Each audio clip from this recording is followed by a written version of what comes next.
விஷயமா இல்லையா? அந்த காலத்துல ஊருக்கு ஒரே ஒரு பஸ் இருந்துச்சு. ஆனா இன்னைக்கு ஒரு ஊருக்கே 10 பஸ் இருக்குன்னா இது வளர்ச்சி பாதையா இல்லையா? அந்த காலத்துல தாடி வளர்த்தா ஏதோ சோக கதை, சோகத்தால தாடி வளர்த்திருப்பீங்க. ஆனா இன்னைக்கு தாடி வச்சா கூட அது சோகம் இல்ல சார். ஒரு இளைஞனோ தாடி வச்சிருக்காங்க, ஆண்கள் தாடி வச்சிருந்தா என்ன அர்த்தம்? அவள் முத்தமிட்ட கன்னத்தில் வேறு எதுவும் பட்டுவிடக் கூடாது என்பதற்காக எனக்கு நானே போட்டுக்கொண்ட வேலைதான் சார் என் தாடி அப்படின்னு இன்னைக்கு இளைஞர்கள் இருக்கிறாங்களா இல்லையா சார்? சோகமா இருக்கிறாங்களா?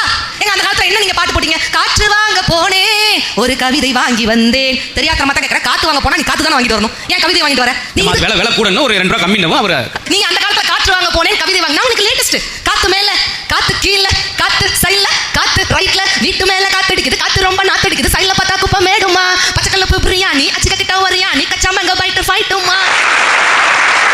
போர்க்களத்தில் தன்னுடைய மகனை இழந்த உடனே புறநானூற்று தாய் சொன்னா, என் வயிறு புலி தங்கி இருக்கும் குகை என்று சொன்னாள். அதே போல புறநானூற்று தாய் இன்றைக்கு இல்லையா? அக்கா சொன்னாங்களே, ராணுவத்திற்காக தன்னுடைய முதல் பையனை கூட்டிக்கா சென்று சொல்லிட்டு 2வது பையனையும் மீண்டும் ராணுவத்துக்கு அனுப்பக்கூடிய புறநானூற்று தாய்மார்கள் இன்றைக்கும் எத்தனை பேர் இருக்கிறார்கள்? இல்ல நம்மளால சொல்ல முடியுமா?